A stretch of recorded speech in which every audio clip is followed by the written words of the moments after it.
Tonight on NewsWatch, Middle East peace talks. A closer look at what is on the table and whether the U.S. can help navigate any real progress. Plus, extreme weather, flooding in multiple states, and Hawaii bracing for a tropical storm. And genocidal graffiti. Hear what it says about killing Jews and Christians. All this and more tonight on NewsWatch. The U.S. has high hopes of bringing Middle East leaders back to the negotiating table. Good evening. I'm Mark Martin. And I'm Wendy Griffith. For the first time in 3 years, Israelis and Palestinians will sit down in Washington tonight to talk about something that's eluded them for decades: peace. But the new step has already come with a high price for Israel, and it's still doubtful that either side is willing to budge on major issues like dividing Jerusalem. Dale Hurd has tonight's top story.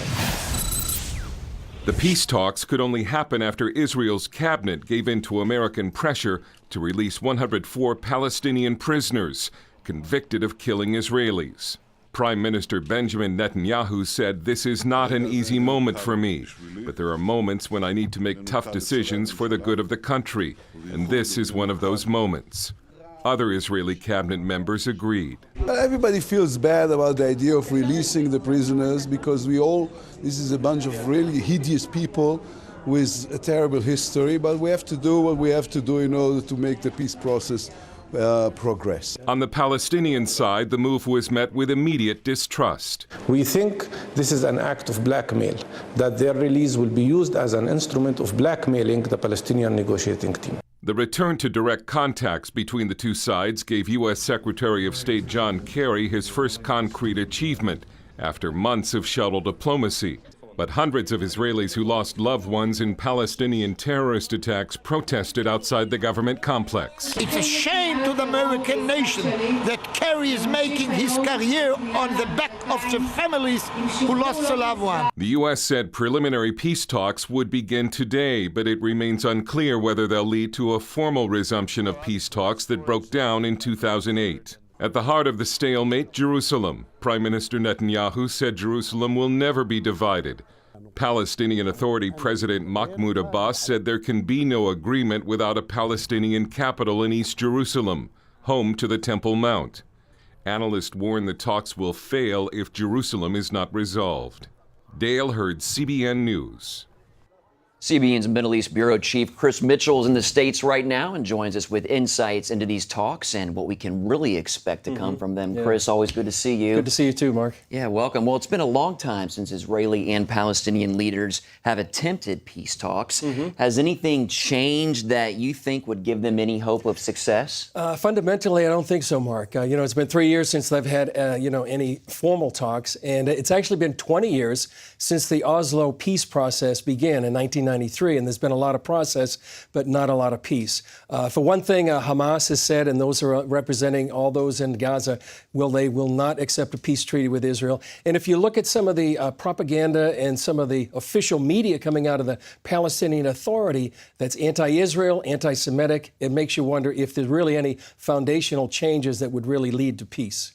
Well, Israel freed these prisoners convicted of killing Israelis in order to bring Palestinian leaders to the talks. What was the reaction in Israel to this? Well, the reaction in Israel has been the same reaction in many times, like we saw just one of these victims or maybe a family member was killed by a Palestinian terrorist. What happens in many ways is statistically, many of these prisoners that are released go back to terrorism. And so the real fear for many Israelis is that some of these prisoners that are released are going to go back to terrorism, and Israelis are going to die because of this. Did the U.S. ask the Palestinians to make any sacrifices for the talks? Well, right now it doesn't seem to be any official concessions that the Palestinians have been asked. And it also makes some people wonder why, Secretary of State John Kerry is spending so much time, effort, and political capital on this, when the rest of the Middle East, Egypt, Syria, Iraq, Iran, Libya, is really in a shambles, and why many people wonder why he doesn't spend more time focusing on some of the more serious issues than the Israeli-Palestinian issue. Well, the 500-pound gorilla in the room is the desire by the Palestinians to see Jerusalem divided. Do you think that's ever going to happen? It could. I mean, if you read the Bible, it talks about in Zechariah 14 that one day Jerusalem will be divided. Half the city will be in captivity. So it does seem that there's an increasing effort by the world, by the United Nations and others, by the European Union, for example, to pressure that Israel will divide the city and make that a capital of the future Palestinian state. So there's increasing pressure on that, and that does seem to line up with what the Bible says. Okay, Chris Mitchell, our Middle East Bureau Chief, thanks for your insights. Thanks, Mark. Wendy. All right, thank you. Well, now to Egypt, where tens of thousands of protesters are defying government orders and demonstrating on the streets of Cairo. Deposed Egyptian leader Mohamed Morsi is calling for a 1 million-man march. As our George Thomas reports, the Muslim Brotherhood is not holding back in its efforts to regain power. A former Muslim Brotherhood leader who defected says the group is relying on urban jihadi doctrine to attack police and the army. According to Tharwat al-Kirbawi, the Muslim Brotherhood maintains a secret paramilitary force that will do anything, including extreme violence, to establish a caliphate. Tens of thousands of Brotherhood supporters chanting, "Our blood and souls we sacrifice for Morsi," marched on army and security buildings late Monday. They were protesting the weekend killing of 83 Morsi supporters, reportedly by the military. We hold the coup leaders responsible for this massacre and the bloodshed, and we demand an immediate investigation. Deposed since July 3rd, Morsi isn't giving up. His supporters are planning a 1 million-man march Tuesday despite warnings by the military. I assure the Egyptian people that we will deal with any attempt to undermine the stability very decisively. In Washington and across the Arab world, leaders are calling for restraint. Firing on your own people is unacceptable by any government. And in this situation, if it's established that this came from government sources, it appears it did, then we've got to make it clear to the Egyptians that's unacceptable conduct. We've got to try to calm things down. And for Americans at home are saying, well, why should we be interested? 5% of the world's oil every single day goes through the Suez Canal, about 8% of the world trade. So if this spills over and they lose control of Egypt, it will have real economic impacts for us at home. Meanwhile, Egyptian police continue to arrest several key leaders of the Muslim Brotherhood and other prominent Islamist leaders. George Thomas, CBN News. At least 58 people were killed in a wave of car bombings in Iraq today. Officials say at least a dozen bombs went off in markets and parking lots in predominantly Shiite neighborhoods of Baghdad. It happened during the morning rush hour. Iraq's arm of al-Qaeda did not claim responsibility, but experts say it looks like their work. More than 3,000 people have been killed in Iraq since April as the country's sectarian violence shows no signs of stopping. The FBI and other law enforcement agencies have won a battle in the fight against child sex trafficking. The agency reports officers rescued more than 100 children forced into prostitution. The victims are almost all girls, ranging in age from 13 to 17. 150 pimps and others were arrested in the 3-day sweep across 76 U.S. cities. The campaign is called Operation Cross Country. An FBI spokesman says underage prostitution remains a persistent threat to children across America. Well, the NSA secret surveillance programs allowed even low-level analysts to search America's private emails and phone calls. That's what Glenn Greenwald, the reporter who first broke the story, told ABC News. Senator Saxby Chambliss says he doesn't think such programs exist. He's the top Republican on the Senate Intelligence Committee and just visited the NSA, but others in the Senate want accountability. The NSA is literally collecting every phone record of every American every day. And look, the content of those phone calls is not available, but I think knowing when I call somebody, from where I call somebody, and for how long I call somebody is a violation of your privacy. There are apps that you can get on your smartphone or your smart tablet or your computer, Bob, that can take that phone data and give a pretty good impression of what you do during your daily activities. To me, that is a violation of Americans' privacy. NSA officials are scheduled for Senate testimony on Wednesday. Pope Francis says he won't judge gay priests for their sexual orientation. Here's what the Pope said on the way home from Brazil. If someone is gay and he searches for the Lord and has goodwill, who am I to judge? His predecessor, Pope Benedict XVI, signed a document that said men with deep-rooted homosexual tendencies should not be priests. But Francis says gay clergymen should be forgiven and their sins forgotten. Well, another Christian company loses its battle to opt out of the Obamacare birth control mandate. An appeals court said Mennonite-owned Conestoga Wood Specialties Corporation does not qualify for a religious exemption. The judge says it's a secular, for-profit company with no formal ties to a religious group. A St. Louis pastor says he's called to preach the good news, not just in his church, but also on the streets of his city. And Aaron Brummett says he won't be silenced, despite the fact that police confiscated his Bible and amplifier. The city says they are simply responding to complaints.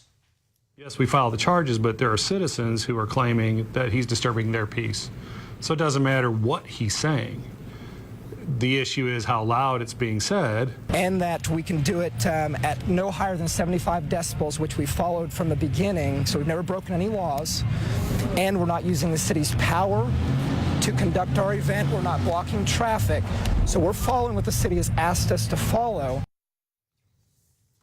Brummett has been ticketed 9 times and, according to an Associated Press report, still has not gotten his Bible and equipment back. Coming up, one of America's favorite pastors returns to the pulpit after his family tragedy.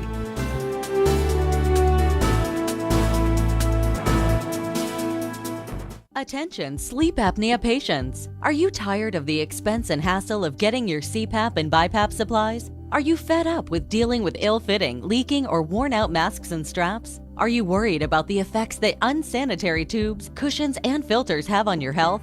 If you said yes to any of these questions, Allied Medical Supply Network has the solution to your problems. You could qualify to have your supplies regularly delivered right to your door at little or no cost to you.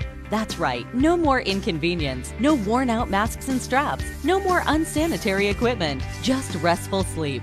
Call Allied Medical Supply Network today to determine if you may qualify to receive your fresh, brand-name supplies at little or no cost. Don't delay. Call us now to see if you are eligible to save money on regular delivery of your CPAP and BiPAP supplies.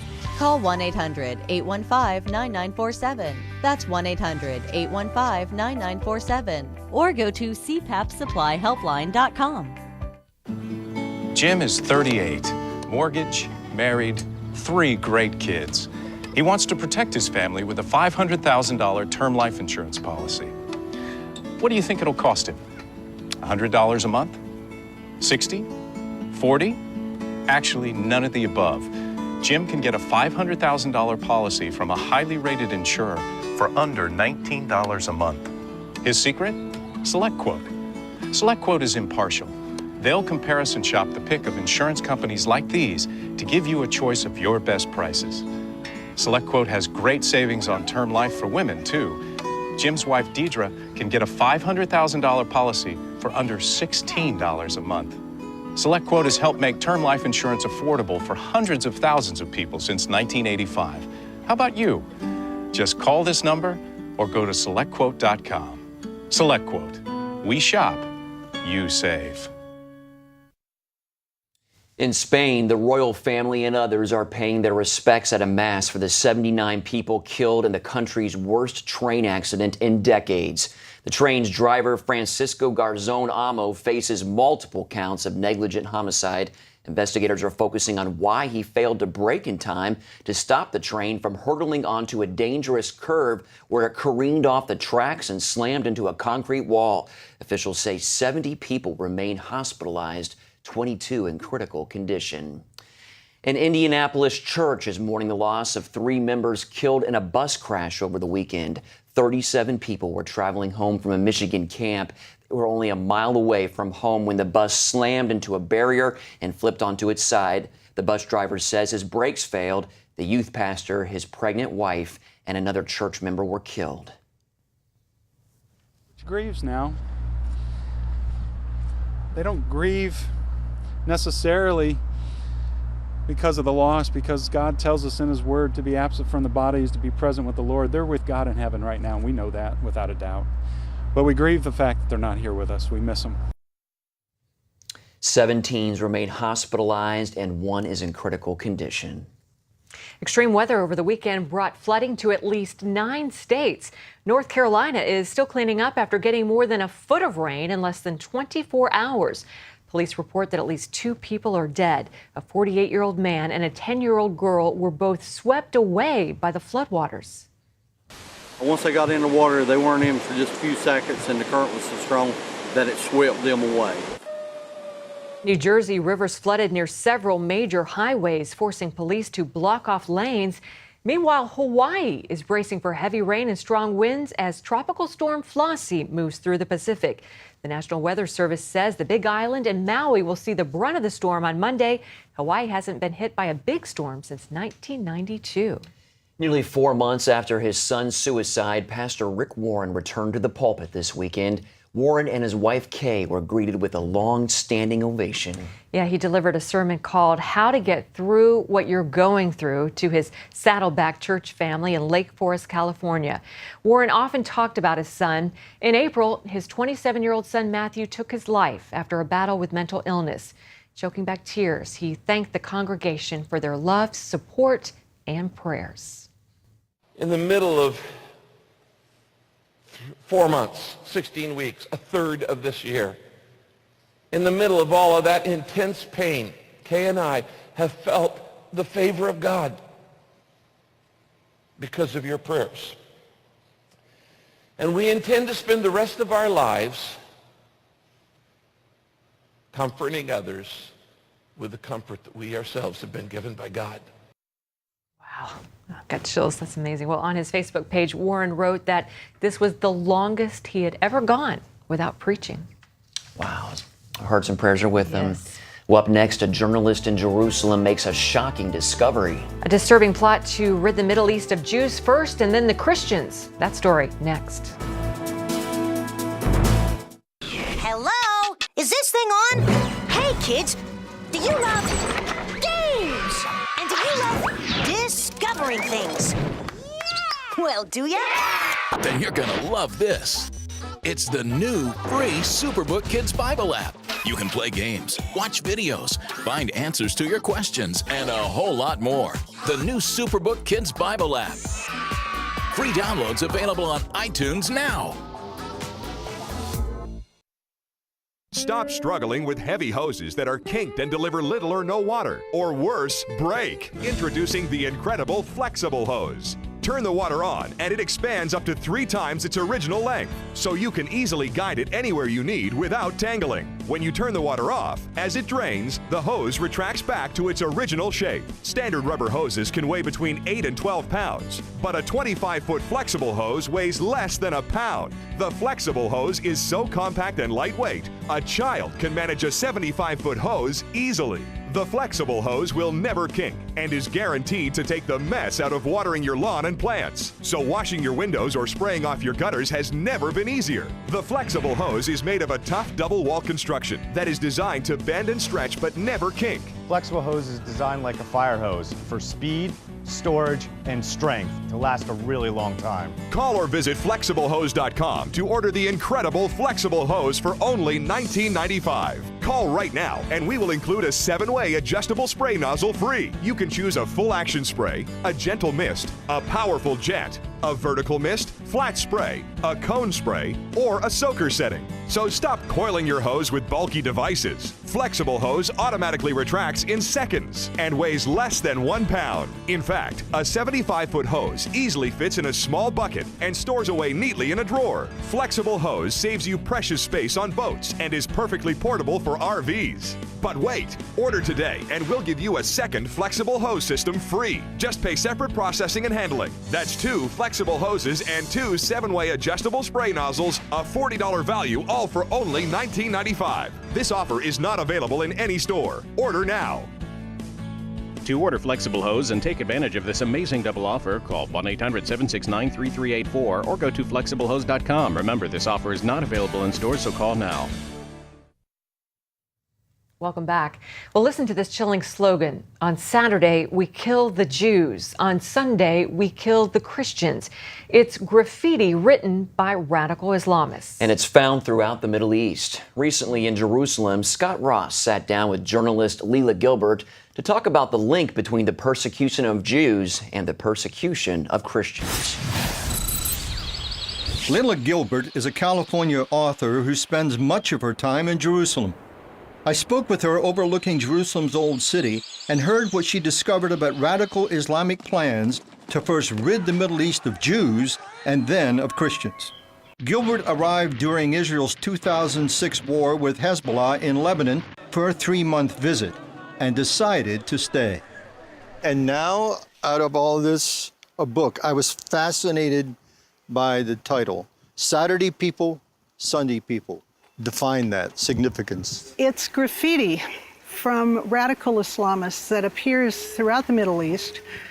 In the best terms, it says first comes Saturday, then comes Sunday. But there's a flag, a photo of a flag in the book that says, on Saturday we kill the Jews, on Sunday we kill the Christians.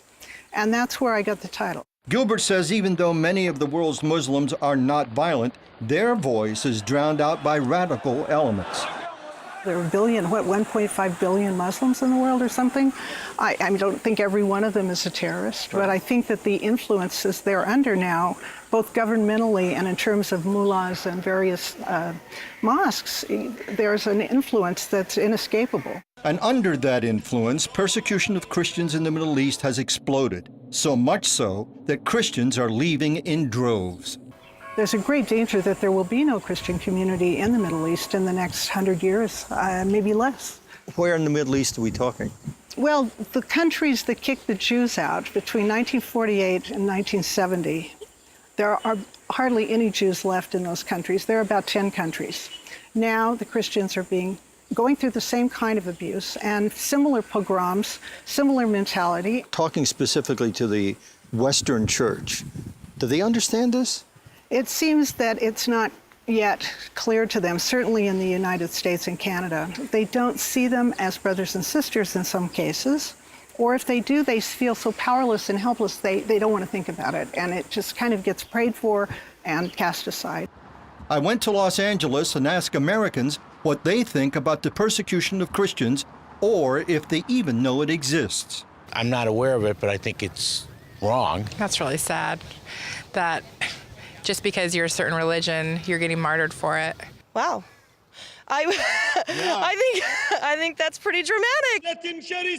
Less dramatic but equally destructive is the subtle war of lies that radical Islam wages against Israel and the West. Repeated lies that have begun to take hold as facts. It's the same tactic that was employed by the Nazis. You use the term in the book, cultural intifada. Yes. What do you mean by that? I was referring in the book to the Temple Mount, which is where this is the most evident. But it has spread from the Temple Mount to greater Israel because the Muslim, at least certain leaders in the Muslim community, deny that there was ever a temple on the Temple Mount or that there was ever a Jewish root in this land. Wait a minute. They deny there was ever a temple on the Temple Mount. But isn't that why it's called the Temple Mount? That's correct. In fact, even in some of the Muslim literature from the turn of the century, it speaks of the temple on the Temple Mount. But this started with Arafat. At least the most public statement of it came from Arafat when he was dealing with Bill Clinton on one of these arrangements. And he said, well, there was never a temple there. Archaeological evidence thrown out by Muslim builders from under the Temple Mount shows that not only were there first and second Jewish temples at the site, but at one time, there was a Christian basilica. Today, neither Jews nor Christians are allowed to pray, sing, or openly worship at the holy site. Doesn't Islam believe that this is where Muhammad ascended into heaven on a white horse? Yes, that's what they believe, and that's the only reason it's important to them. In fact, it's interesting. Jerusalem is not even mentioned in the Quran at all. So why is it so important to the Muslims? Well, the Muslims have sort of found political reasons to emphasize certain things over the centuries. And whenever Jerusalem has become important. It's become important because of their own regimes, wherever they were placed, whether in Syria or in Egypt or whatever. But now, of course, it's become the center of everything because they want a pan-Islamic empire. They do not want Jews or Christians in it. And that's why the focus is that there are no Jewish roots here. It's all made up. Persecution by Islamists is not the only challenge for Christians here. I asked Lela how Christians relate to each other here in the Holy Land. There are many Christian sects, denominations, etc., in this land. How are they doing with one another? Not too well. No? They're not doing much better than the ones in America. And you know, you've got Christians arguing about prophecy. I mean, evangelicals arguing about all kinds of things, much less the old churches who have ancient rifts within themselves that go back to the 4th century. So it's not surprising, but what we know is that we all look pretty much the same through a jihadi rifle sight. And maybe we need to remember that. Are you hopeful? I'm hopeful because of my faith in the Lord and in His way of working things out. Politically, I can't understand what's going to happen. My hope is in Him. That's the only hope I have. And I believe in Him, and He's worked in my life in so many miraculous ways that I have to believe He's going to work amongst His people and bring them together and protect them. When it's warm, you'd love to open every door and let fresh air into your home. The trouble is, you'd end up letting lots of bugs into your home as well. Now there's Magic Mesh, the new type of screen door that opens easily and then magically closes itself behind you. So if your hands are full, or you have a forgetful family member, you can still let fresh air in and keep annoying bugs out. The secret isn't really magic, it's magnets. 18 magnets to be exact. When you separate them, they automatically snap back together, so bugs have little chance to enter. Magic Mesh is perfect for single doors. A must-have for homes with sliding doors. It is even great for campers and RVs, because even when your hands are full, Magic Mesh will snap closed behind you. That makes it great for pets too, because instead of scratching and whining, they can come and go as they please, and it puts an end to slamming doors because it closes gently every time. Plus, it's so easy to install. No nails, no screws, no tools. Goes up in seconds and stays up all season long, no matter how often you, your kids, or your dog go through. So let the fresh air in and keep those annoying bugs out with Magic Mesh, a $40 value, yours for just $19.95. Best of all, Magic Mesh saves you money because when it's nice, leave those doors open. You won't have to use air conditioning. And when the weather turns chilly, just take it down and store it away for next year. But wait, call right now and we'll double the offer. Just pay separate processing and handling. Use one for your sliding door and one for your back door. One for your home and the other for your RV. That's right, you get 2 Magic Mesh curtains for just $19.95. That's less than $10 each. Don't delay. Call and order yours today. Call 1-800-731-6141 to order Magic Mesh for $19.95 plus processing and handling. Or log on to buymagicmesh.com. Call or log on now. The New York Times bestseller Heaven is for Real is on its way to the big screen, and it will star actor Greg Kinnear as Todd Burpo. The book is based on the true story of Colton Burpo. He almost died during an emergency operation and went to heaven. Jesus came to me and said, "Colton, you need to go back." Even though I didn't want to go back, he said that he was answering my dad's prayer. So adorable. Well, the movie comes out around Easter. Again, Greg Kinnear is the dad. I love Greg Kinnear. I think he's going to be great. I think so too. That's all for this edition of Newswatch. Good night, everyone.